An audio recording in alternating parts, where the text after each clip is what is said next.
أعوذ بالله من الشيطان الرجيم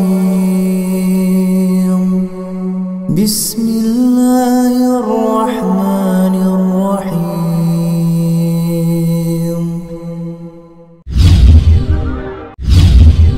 السلام عليكم ورحمة الله وبركاته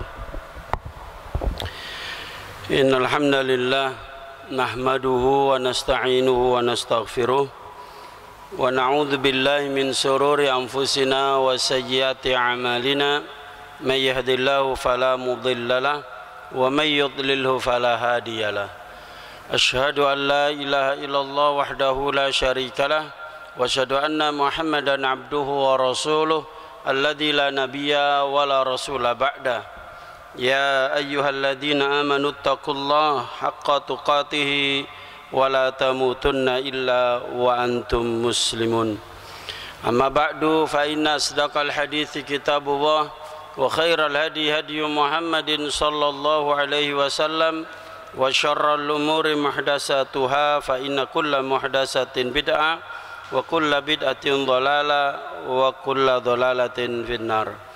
Ma'asyiral muslimin rahimani wa rahimakumullah. Alhamdulillah, kita bersyukur pada Allah pagi hari ini kita bisa berjumpa kembali di majelis ilmu setelah melaksanakan sholat subuh berjamaah. Mudah-mudahan kehadiran kita di rumah Allah ini mendapatkan ridha, barokah dan ilmu yang bermanfaat. Amin ya rabbal alamin. Jamaah yang dimuliakan oleh Allah, 4 hadis berturut-turut mulai dari hadis 101, 104, 105 dan 106 bahwa Rasulullah sallallahu alaihi wasallam dipeseni sama malaikat Jibril, mazala Jibril yusini bil jar. Tidak henti-hentinya malaikat Jibril berpesan kepadaku, berwasiat kepadaku agar senantiasa menjaga hubungan dengan tetangga atau berbuat baik dengan tetangga. Hatta donantu annahu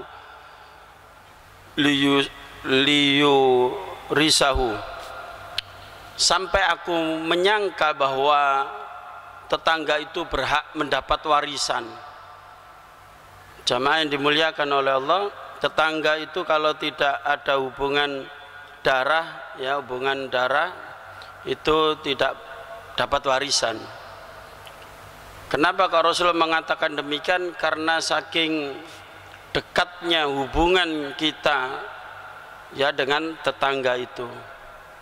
Jadi kalau kita ada apa-apa, ada perlu dan lain sebagainya, itu orang yang pertama itu adalah tetangga, kanan kiri, depan belakang. Dan itu sudah menjadi hukum alam atau satu yang universal. Maka kita hidup itu saling membutuhkan satu dengan yang lain. Dan kalau kita sering menolong, insya Allah ketika kita ada perlu pasti akan ditolong. Begitu para jamaah. Jadi apa yang kita tanam itu akan kembali kepada kita. Naudzubillah, kalau kita jahat dengan tetangga, maka ketika kita ada perlu minta pertolongan, tidak ada yang nolong. Karena kita nanamnya sesuatu yang buruk.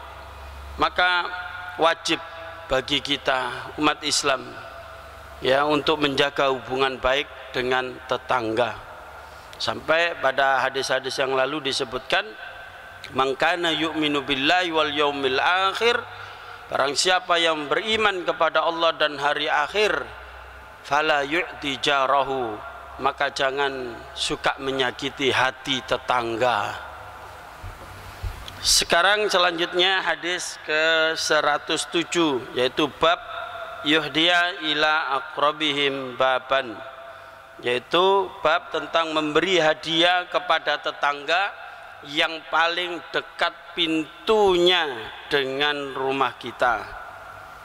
Jadi kalau kita punya sesuatu yang mau dibagikan, ya itu hendaknya diberikan kepada tetangga yang terdekat. Yang terdekat itu yang apa? Yang pintunya paling dekat dengan kita. Entah itu sebelahnya, kanan kirinya, atau depannya. Tapi kalau yang di jalan raya begini itu ya jaraknya jauh kalau depannya. Itu yang dekat kanan kirinya. Mari kita baca hadisnya. Hadis 107. Menceritakan pada kami Hajjaj bin Minhal, dia berkata, menceritakan pada kami Syu'bah, dia berkata, mengabarkan kepadaku Abu Imran, dia berkata, sami'tu Tolha,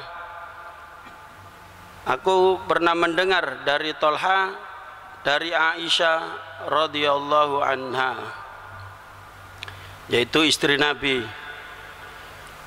Qalat, Aisyah berkata, qultu ya Rasulullah, aku pernah bertanya kepada Rasulullah, wahai Rasulullah, innali jarain, sesungguhnya aku ini punya dua tetangga, fa'ila ayyuhuma uhdiya, maka kepada siapakah di antara keduanya ini kalau saya mau memberi hadiah. Nah, jadi kalau saya mau ngasih hadiah kepada tetangga yang mana di antara dua tetangga ini. Jadi ada pilihan. Ini artinya apa? Yang diberikan itu terbatas. Andai kan punya banyak, sudah kasih aja semua. Tapi ini terbatas, barangnya cuma satu, tetangganya yang akrab ada dua. Qala, maka Rasulullah pun menjawab, ila akrabihima minki baban, kepada yang paling dekat pintu rumahnya dengan rumahmu. Nah, ini para jamaah, pedoman bagi kita, tetangga yang dekat, ya, menurut Rasulullah SAW, tetangga yang paling dekat itu adalah yang paling dekat dengan pintu rumah kita. Jadi bukan yang mepet, bukan yang di belakang, bukan yang di depan. Jadi patokannya itu adalah pintu rumahnya. Ya, pintu rumahnya. Kan kalau di perumahan itu biasanya kalau di sebelah kanan, nanti yang kanan itu sebelah kiri. Jadi ketemu pintu, pintu ketemu pintu, jendela ketemu jendela. Nah, yang seperti itu yang paling dekat pintunya dengan pintu rumah kita. Hadis selanjutnya, hadis 108 ini sama. Jadi diulang dua kali, ya Rasulullah, innali jarain, sungguhnya aku ini punya dua tetangga, fa ila ayyuhuma uhdiya, kepada siapa di antara keduanya ini kalau saya memberi hadiah. Rasulullah menjawab, ila akrabihima minki baban, kepada yang paling dekat pintunya dengan rumahmu. Hadis selanjutnya yaitu bab ke-59, bab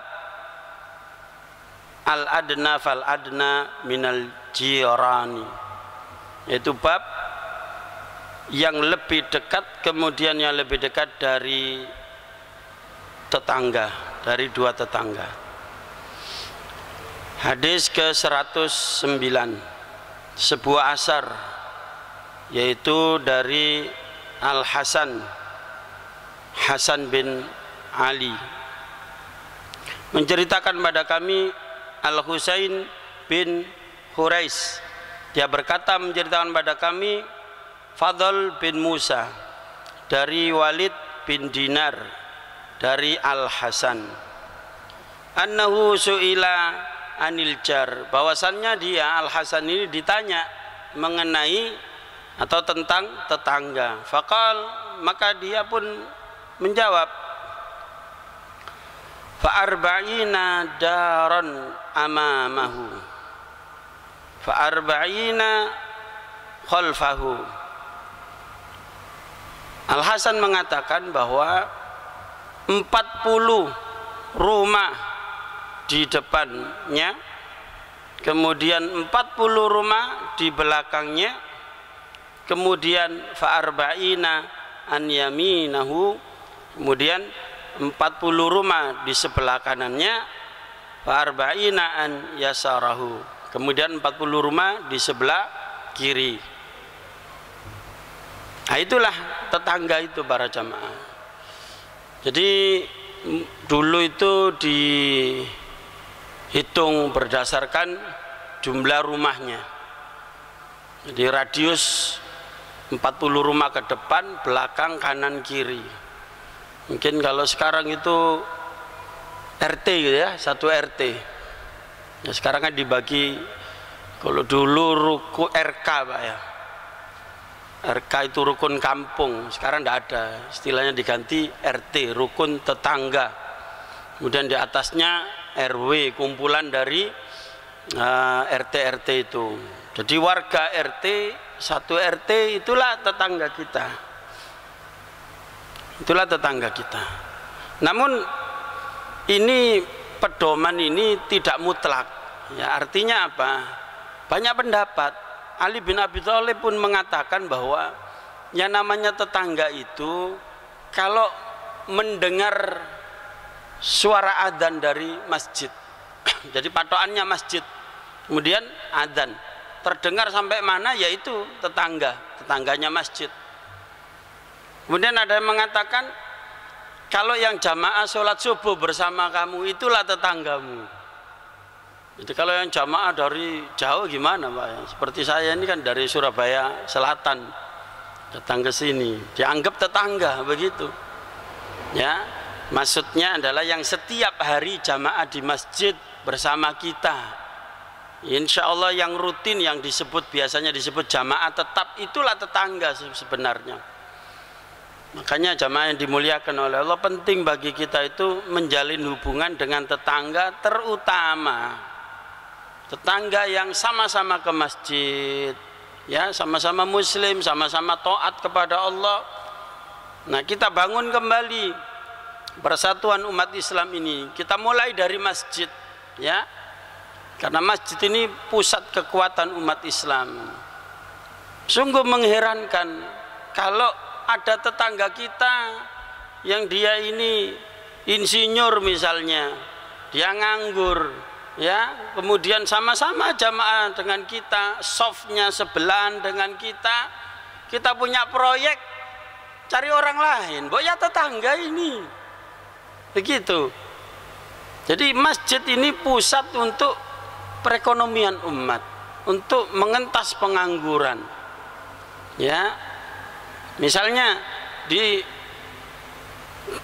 di masjid ini ada yang rajin jamaah subuh, dia pinter IT, komputer kita rusak, kita ada masalah dengan IT kita, kemudian kita cari orang lain, tidak perlu kita. Makanya di situ pentingnya base data jamaah masjid itu. Ya, kita data masjid ini jamaahnya berapa, tingkat pendidikannya, yang SD, SMP, SMA, sarjana, kemudian pekerjaannya apa, keluarganya berapa saja, istrinya berapa, anaknya berapa, kan gitu, didata semua, sampai kalau perlu penghasilannya Pak, ya, penghasilannya didata, ya, kemudian diupdate setiap bulan, masih kerja atau karena pandemi ini sehingga di PHK dan seterusnya. Nah, itu sebenarnya menjadi tanggung jawab kita bersama, ya, kita pikirkan, ya, terutama di Masjid Mujahidin ini mudah-mudahan ada kemajuan ke depannya, ya, begitu para jamaah. Jadi memberdayakan jamaah atau orang sekitar saja, orang sekitar sini, sekitar masjid ini. Ini pentingnya kita bertetangga, silaturahim, tukar informasi.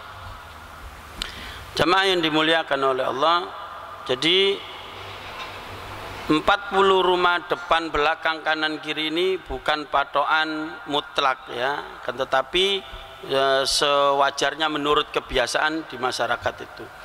Kalau ini diterapkan di desa yang apa itu penduduknya jarang, ya, satu rumah di sini nanti 100 meter baru ada rumah, ya, yang ada di hutan-hutan gitu, ya, tidak sampai kuota 40 rumah kanan kiri depan belakang ini. Makanya disesuaikan dengan kondisi setempat. Kemudian hadis selanjutnya, hadis 110, itu adalah hadis dhaif. Kita loncati hadis yang terakhir yaitu 111 bab man aghlaqal bab alal jar, bab orang yang menutup pintu atas tetangganya. Jadi maksudnya orang ini ya menutup pintu, tidak membuat hubungan, tidak menjalin komunikasi, tidak memberi kesempatan baik dia maupun tetangganya untuk saling berinteraksi. Bagaimana menurut Rasulullah SAW ini? Hadis ke-111 menceritakan pada kami Malik bin Ismail, dia berkata menceritakan pada kami Abdus Salam dari Lais, dari Nafi, dari Ibnu Umar, dia berkata laqad ata alaina zamanun, sungguh telah datang atas kami satu zaman, auqala, atau Ibnu Umar mengatakan hinun, datang kepada kita satu masa, wa ma ahadun ahaqqu bidinarihi wa dirhamihi, yaitu orang yang tidaklah salah seorang itu mengedepankan hak dinar dan dirham, yaitu uang atau dunia. Presentasi dari dunia itu uang, ya, mata uang dinar dirham dulu, mata uangnya emas perak. Dan ini memang mata uang yang abadi sebenarnya. Yang sebenarnya mata uang ya ini, bukan uang kertas itu. Nah, kita, kata Ibnu Umar, berada di satu zaman orang tidak mementingkan hak dinar dan dirham min akhihil muslim, dari hak saudara muslim. Jadi di masa Rasulullah ini yang dimaksud adalah para sahabat itu lebih mementingkan memberikan hak kepada sesama muslim daripada menuntut hartanya. Artinya banyak kaum muslimin saat itu yang masih mengorbankan dunianya untuk kebaikan orang lain, kebaikan tetangganya, temannya, saudara muslimnya. Jadi dia rela enteng saja mengeluarkan hartanya itu untuk membantu orang lain. Kemudian selanjutnya kata Ibnu Umar, summal al-an ad-dinaru wa dirhamu ahabbu ila ahadina min akhihil muslim. Akan tetapi sekarang ada pergeseran, ada perubahan di masa tabi'in ini, yaitu Ibnu Umar ini mengalami dua zaman. Zaman ketika Rasulullah masih hidup, zaman ketika Rasulullah sudah meninggal dunia. Nah, kata Ibnu Umar, akan tetapi sekarang ada sebagian di antara kita yang lebih mencintai uang, mencintai dinar dan dirham daripada mencintai sesama saudara mukminnya, sesama saudara muslim. Jadi sudah ada pergeseran. Makanya semakin kemari kualitas itu semakin menurun para jamaah. Maka disebut oleh Rasulullah khairul quruni qarni, sebaik-baik masa itu masaku. Kemudian summal ladina yalunahum, summal ladina yalunahum. Kemudian masa setelahnya ini masih baik. Masa setelahnya dan setelahnya. Jadi tiga generasi ini generasi yang baik. Akan tetapi di masa itu ada sebagian, ya kalau bahasa kita oknum gitu ya, tidak semua, oknum sebagian kecil yang lebih mencintai harta daripada mencintai saudara mukminnya. Apalagi sekarang kan begitu Pak, ya, orang mengejar dunia, mengejar harta, tidak peduli menipu, tidak peduli berbohong, ya, utang ngemplang, tidak peduli itu kepada saudara muslimnya, kadang-kadang sesama jamaah masjid, naudzubillah min dzalik, ya, menipu, berbohong, yang penting saya kaya, yang penting saya dapat pemasukan, mengorbankan saudara muslimnya, naudzubillah. Zaman dulu sudah ada seperti itu, ya, tapi hanya sebagian kecil. Sami'tun Nabi, aku pernah mendengar Nabi SAW yaqul, beliau bersabda, kam min jarin muta'alliqun bijarahu yaumal qiyamah. Betapa banyaknya ya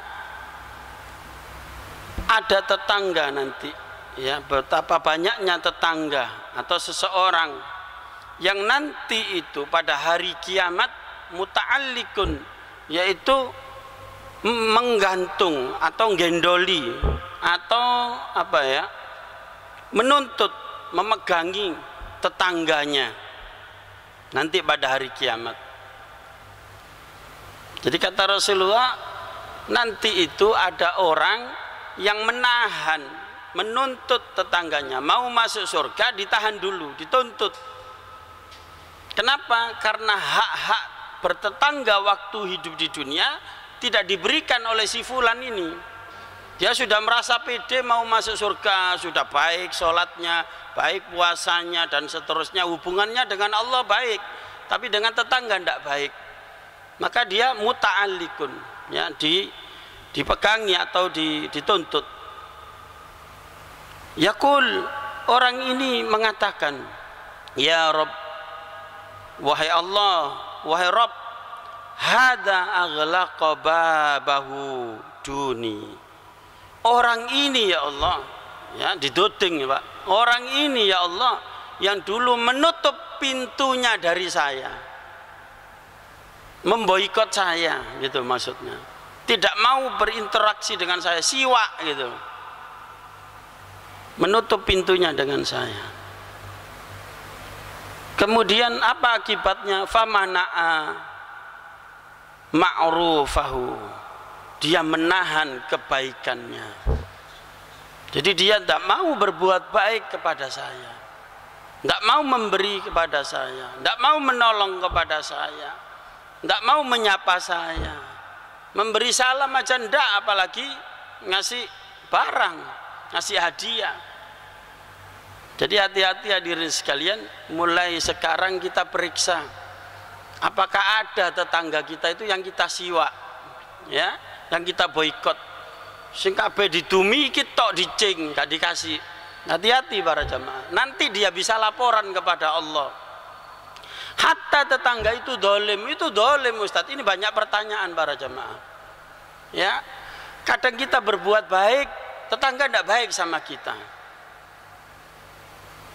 Abu Bakar itu pernah ditegur oleh Allah Ta'ala, bukan hanya berbuat tidak baik orang ini, Misto itu masih saudara dengan Abu Bakar, masih ada hubungan famili. Dia tiap bulan, karena miskin, tiap bulan dikasih sembako gitulah, kasih sumbangan, kasih uang, diopeni sama dia. Ternyata Misto ini ikut memfitnah anaknya, yaitu Aisyah radhiyallahu anha, istri Nabi SAW, dituduh selingkuh. Gimana Pak perasaannya? Kalau anak kita gimana? Anak kita perempuan dituduh, sudah berumah tangga, dituduh orang lain selingkuh, ya marah, wajar. Akhirnya apa yang terjadi? Diputus. Mulai hari ini kamu Misto ndak saya kasih bantuan, saya boikot. Ditegur sama Allah. Perkara dia memfitnah urusan lain, perkara kamu ngasih kebaikan, kenapa kau putus? Kau ndak kepengen surga apa? Ditegur sama Allah. Akhirnya menyadari kesalahannya, ya. Jadi Misto punya salah karena memfitnah, Abu Bakar punya salah karena memutus pemberian kepada orang yang miskin, walaupun dia sudah menyakiti hatinya. Jamaah yang dimuliakan oleh Allah, Islam itu indah. Orang berbuat baik kepada kita, kita balas baik, itu biasa, tidak ada istimewanya. Kalau orang berbuat jahat sama kita, kita baiki, kita kasih hadiah, maka itulah yang istimewa. Idfa' billati hiya ahsan, balaslah keburukan orang itu dengan kebaikan. Boleh jadi yang asalnya dia itu musuh, bebuyutan, paling tidak senang dengan kamu, karena dengan kebaikanmu, hadiahmu itu, maka ka'annahu waliyun hamim, dia nanti akan berubah menjadi pendukungmu yang paling setia. Jamaah yang dimuliakan oleh, benar apa yang disabdakan oleh Rasulullah SAW, tahadu tahabu, salinglah memberi hadiah, nanti orang itu hatinya lunak dan dia akan mencintai kamu. Bukan nyogok ini Pak, bukan suap, enggak. Dan hadiah itu sifatnya setara, bukan yang kaya kepada miskin, tidak begitu. Bisa jadi hadiah itu dari orang miskin kepada orang kaya, karena hadiah itu bukan penghinaan, hadiah itu pemuliaan, ya, sebagai bentuk rasa cinta. Kan kadang kalau orang kaya memberi kepada yang miskin karena kadang ada perasaan, kamu ini memang pantas dikasih. Tapi kalau enggak, hadiah itu enggak. Hadiah itu orangnya sebenarnya enggak butuh, barangnya di rumah itu banyak. Misalnya kasih jam dinding ini, di rumah banyak jam dindingnya, tapi kita kasih jam dinding murahan. Menurut kita jam dinding yang kita beli itu wow, sudah mahal luar biasa. Tapi bagi yang kita beri itu biasa saja. Tapi karena yang diberi itu menghargai, alhamdulillah, masya Allah, bagus sekali, dipuji-puji. Nah begitulah adabnya ketika kita diberi hadiah itu, jangan menghina. Wong koyok ngene dikekno murah iki, aku duwe akeh, jangan begitu Pak. Jadi orang ngasih hadiah itu maksudnya adalah dia kepingin mengakrabkan dengan kita dan dia pengen menghormati kita, maka terima. Besar kecil hadiah jangan kita pikirkan. Jamaah yang dimuliakan oleh Allah, maka termasuk ibadah kurban itu, dagingnya dibagikan, ada 3 pembagiannya. Pertama, untuk yang kurban boleh makan, karena ada anggapan orang yang kurban ya wis tak kekno, ya wis aku gak mangan blas. Ndak begitu.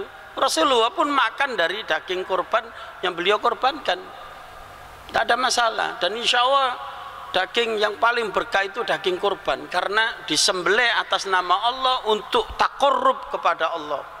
Ya, kurban itu kan artinya mendekat, ya, mendekat kepada Allah maksudnya. Ini kita makan. Yang kedua adalah kita berikan kepada orang yang memang membutuhkan. Jadi kurban bukan hanya di perkotaan, tapi di daerah-daerah itu ada cerita Pak, orang di daerah terpencil itu kalau ada kurban itu dia lebih senang dikasih kulitnya. Diapain coba Pak? Dibakar itu bulunya, dikerok, dijemur sampai keras, diguntingi Pak, diguntingi. Terus gimana cara makannya? Ini nanti dicicil, ini makanan istimewa bagi dia itu, ya. Jadi ketika disimpan sampai kadangnya ada sampai setahun Pak. Setelah diguntingi nanti beberapa gitu dimasak dengan air mendidih sehingga jadi cecek atau jadi ya kayak gitu. Saking senangnya ini kepada mereka yang memang membutuhkan, yang jarang-jarang makan daging. Yang ketiga, kita beri hadiah kepada siapa? Ya kepada tetangga sekitar kita.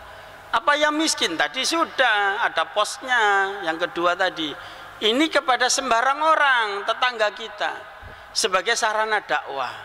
Pertama bisa kita berikan kepada Pak Haji atau siapa yang kaya di situ, tapi tidak pernah korban, tapi pelit, kita kasih. Itu loh Pak. Lu aku dikei irek, tidak apa-apa. Mungkin dia seneng hari itu, besok atau tahun depannya dia mau berkorban. Begitu para jamaah. Kedua, bisa kita berikan tetangga kita yang non muslim, boleh.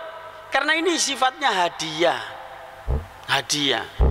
Jadi bebas kita berikan kepada siapa. Itulah yang disebut manfaat dari kurban sebagai dakwah bil hal. Beda dengan zakat. Kalau zakat ada ketentuannya para jamaah. Ya, zakat ada ketentuannya. Dan kurban ini tidak boleh kita uangkan untuk masuk jadi kasnya masjid, tidak boleh. Ini sebagai sarana dakwah.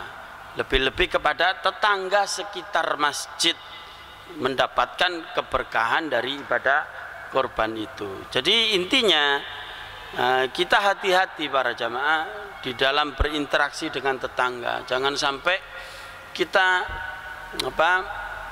menutup kebaikan kita kepada tetangga, salah satu tetangga. Insya Allah ke depan kita akan bahas bagaimana kalau kita membagi-bagi makanan dan lain sebagainya, ya, ada aturannya dalam Islam secara terperinci. Jadi Islam itu detail, ya, bukan hanya global, terperinci. Perkara bertetangga, perkara membagi makanan dan seterusnya.